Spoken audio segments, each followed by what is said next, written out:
Hello, my crafty friends. Today I am going to be doing another installment of my cards for her using the Thankful Flower stamp set from Simon Says Stamp. I am going to be using all of the florals and the leaves in this set today.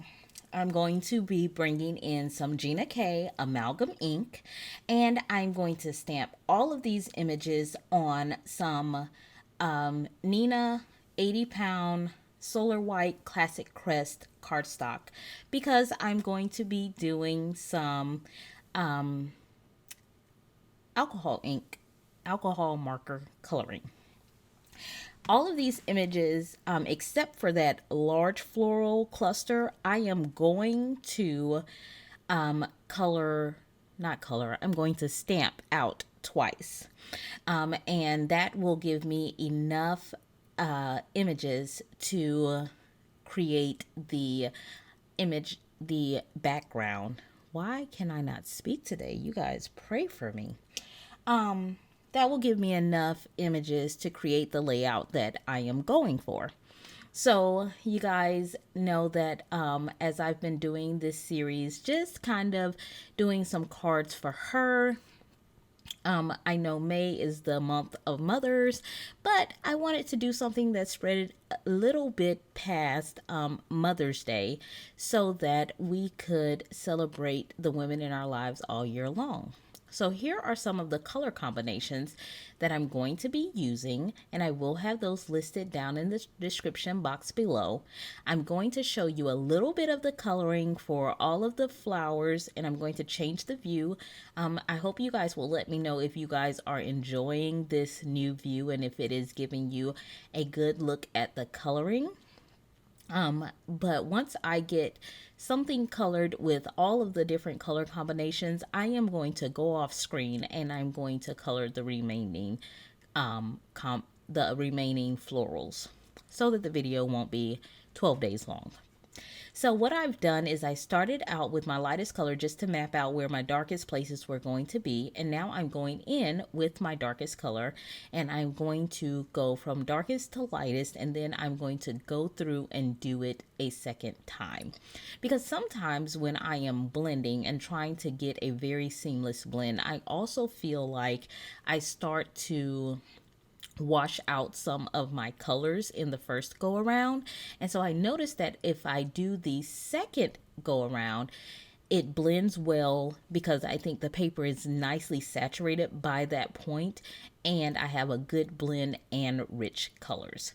So as you can see, I'm kind of going through and going over my colors multiple times just to kind of try to get those to blend very well, to get the transition of colors to be pretty seamless for these with just a little bit of texture. Now I don't want to wash out all the texture in the flowers because I do feel like the striations in the flowers give it just some depth, some dimension, and it is very appealing to the eyes. So I'm going to go through, and this is my second coat of colors for this flower. And I decided, and I don't know, I guess this was one of those color plucking moments. I think I heard someone call it that. I don't know why these two color combinations, the purple and the red, the salmony red corally color, kind of caught my eye. But when it all came together, because when I first started, I was just like, I don't know, maybe I shouldn't have done this. But I just kept going because I was like, if it comes down to it and I really don't like it, then I will start over. I know it'll be a pain, but I will start over.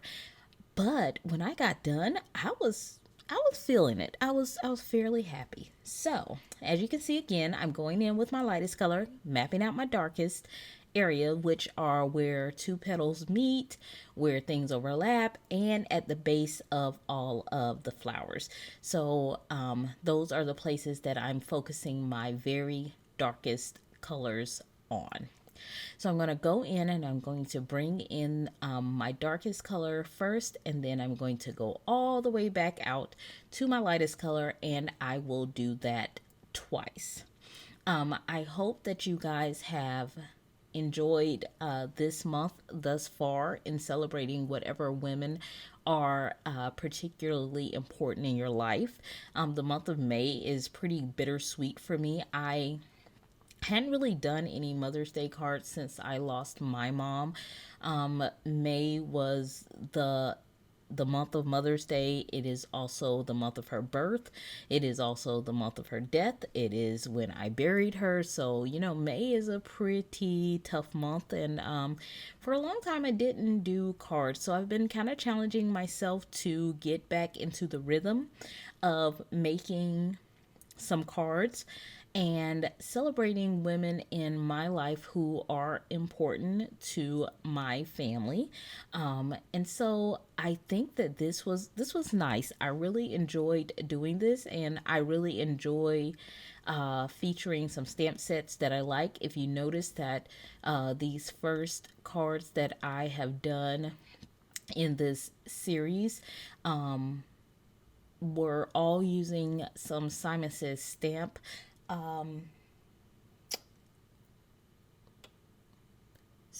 Simon Says stamp sets. Oh my gosh, like what is wrong with my words today? You guys forgive me. Because I love their florals. Like Simon Says stamp has my heart when it comes to florals. So, I thought that those were great because when I think of moms, I think of flowers because my grandmother would always say, give me my flowers when I'm alive because I want to be able to smell them. Don't put them on my grave when I'm dead. And I'm just like, okay, so give her flowers now. So, I always try to send her flowers. But so when I think of moms, when I think of the matriarch, when I think of the female that is important in your life, I think of flowers. And I love flowers too. I remember telling my husband when we first started dating that I liked flowers, but I did not like flowers because they died. Like they're beautiful and then they die. So I remember for our first official Valentine's Day, he had a rose and a encased in a globe, like what is the word that I'm looking for, like a water globe, and it was placed in embalming fluid so the flower would never die because I don't like flowers that die. And I just thought that was like, the thought of embalming fluid was kind of eerie, but I thought that was such an amazing thing for someone to do. And here we are 20 years later, and I still have that flower that does not die. So I thought that was pretty awesome. So I am a flower girl. I love my florals. I can't grow flowers apparently, but I do love them. I love receiving them. I love looking at them, and I love coloring them. So that was everything that was in our color range, and I have gone off screen and I have colored all of those in, and this is what we came up with. And like I said, after I got done, I really thought that the color combinations came out really nice. I loved them.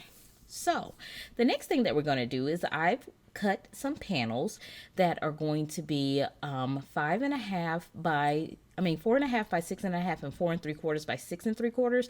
One panel is for the inside, one panel is for the outside, and then my card base that is a 5 by 7 card base. I've also had the Cricut write for an amazing, and I have taken some extra strips and glued those together to make a stacked sentiment strip. And I have had the word mama cut out 4 times out of cardstock and once out of vinyl for us, because you guys know that I love having my vinyl on my card. So I have taken that vinyl and weeded it out, and now we're going to glue all of our mamas together. So we will have a stacked sentiment for mama, and we will have a stacked sentiment for an amazing. Now, I did want to tell you that my white cardstock for my card base is going to be some Bristol Smooth cardstock because I do plan to do some ink blending. I love ink blending. I don't do it very often, but I absolutely love doing it. And every time I do it, I just think it's like magic. So we've glued all of the mamas together, And now we are going to start working to get the vinyl piece lined up with the cardstock piece. Now, I will tell you, most times I use some contact paper, but I thought this was just one word, so I didn't really need to. Probably should have, but I didn't. It didn't cause me to fuss with it too much, but I had to think about it more than one time as to the best way to get it lined up. But after a few seconds, I was able to get that lined up, and it lined up fairly well. And so then after I get that all lined up, we can move on to the next part of our card. I just love the way that that came out. I like the shimmer that the vinyl gives, and to me it just gives a very finished look, and I love that chipboard feel. So now I'm going to take the For and Amazing, and I'm going to glue that onto this stacked piece. These are some scraps that I had for something else that I was doing, and so I didn't want to throw them away because I was like, they make really good sentiment strips. So I just kept the shape in my Cricut, and then I cut out the For and Amazing on one of those strips in white. I used purple just to incorporate that color into my sentiment, and then I cut that out and stacked up some of the scraps that I had. These are the Distress Oxides that I'm going to bring in to do some ink blending. And for the first time, I'm going to use the Pink and Main Ergonomic Blending Brush. Looks really cute. I like it. I am still kind of trying it out. This was my first time using it. I'm not sure about it yet, but I'm going to keep trying it because I have hand problems. So if it really is ergonomic, I think that it will be amazing. So what I'm going to do is I'm going to do a gradient, and I'm going to have my darkest color actually in that top left hand corner, and I'm going to move all the way down to the lightest color in or fading out to white down in the right hand corner.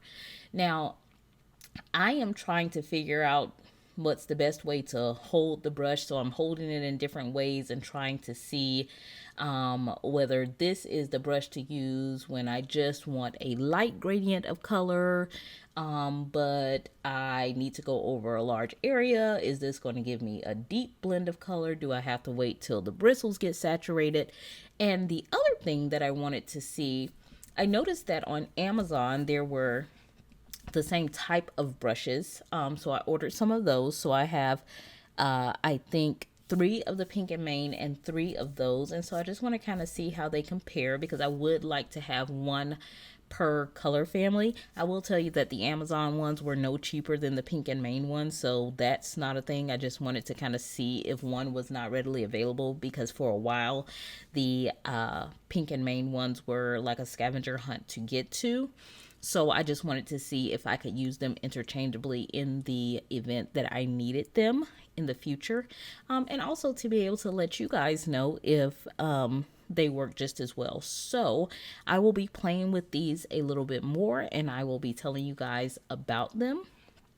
I will say that at first try, I did not necessarily feel like they were so much easier on my hands than the blending brushes that I use.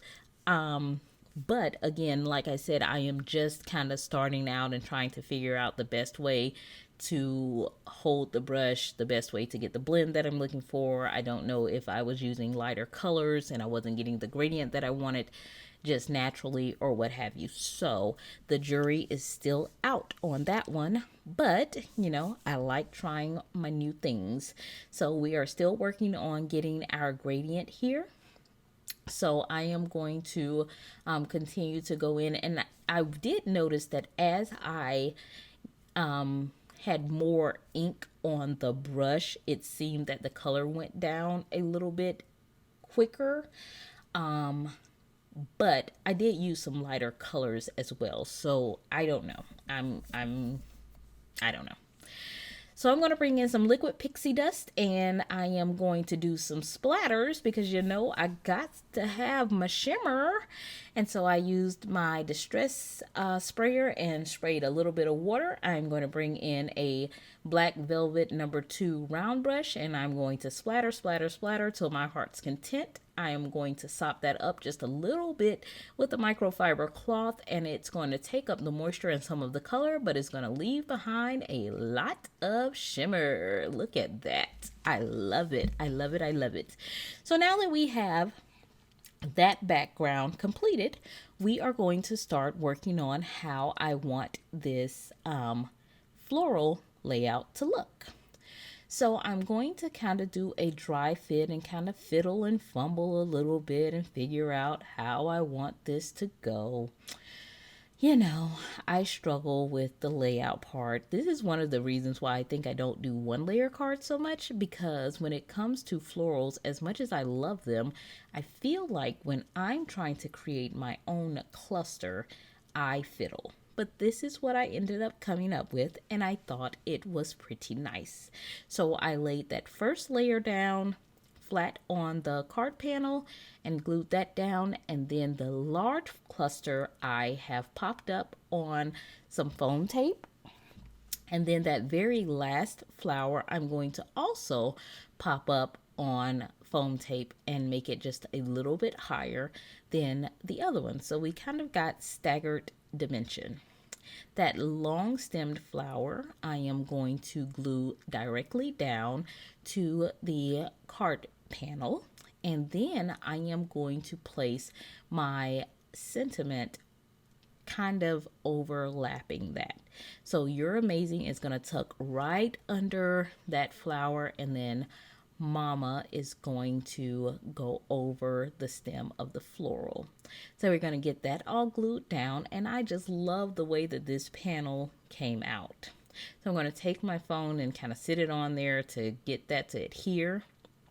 And while that is drying, I'm going to bring back in the blending brush, and I'm going to do a little bit of ink blending coming from the bottom right corner onto my inside panel where I've had my Cricut write. And I'm going to place another small floral cluster here at the bottom. You know, I love to decorate the inside of my cards. To me, it kind of gives a finish. I know some people love decorating envelopes. I want to get into doing that eventually, but for right now, my big thing is to make sure that the inside of my card is as pretty as the outside of the card. So I've got the placement that I want for that, and I'm going to get all of that glued down, and that is all glued down flat. I don't typically put any dimension on the inside of my card. Now I have some True Brush, let me go back. The metallic jelly roll pen #10 in gold. I'm going to go back and I'm going to dot the insides of my flowers, and I'm going to dot the inside of all of the flowers because I just feel like it gives just some extra shimmer. And then I'm going to bring in my sparkle pen from Spectrum Noir, which is one of my favorite. I have this one and I have the Wink of Stella, but I use them interchangeably, and I absolutely love the sparkle that they give. I do feel like this one gives a little more sparkle. Look at that. Oh, I love seeing the sparkles. It just makes me so happy. And so once we have that done, I'm going to now bring out that True Brush cardstock. Cricut has the cardstock and the vinyl. I'm going to bring out some True Brush cardstock in the color red, and I'm going to matte both of those panels on that. And to me, that just makes it pop even more. I absolutely loved how this came out. Like I said, I was not sure about these colors when I started, but I feel like they just really, really came together so beautifully. So now I have my black card base, and I'm going to put my card panels onto the card base. And then once I get that done, we are going to finish off with our last little bit of shimmer, sparkle, bling. Yeah, bling. That's it. We got the shimmer. We got the sparkle. Now we need the bling. So there we go. Now what I'm going to do is I'm going to bring in some items from my stash. Now, I think these clear bubbles came from Studio Katia. And I have finally started labeling my jewels, so hopefully one day I will be able to actually tell you guys the names of everything that I'm using. But for now, bear with me because this was before I was going to make a YouTube channel, and I just dumped them into this container because I didn't have another way of storing them. So I am putting on the last of those bubbles, and I'm just using a jewel picker from Amazon, and that is going to complete this card. I hope you guys are enjoying this series. Please comment, like, subscribe. Let me know what you think. Let me know if there's anything that you want to see, and if there's anything or any type of content that I can bring to you, because my goal is to bring you things that you want to watch. Thank you guys so much for being here. I hope you guys enjoyed, and I hope you guys are having a great day. Bye-bye.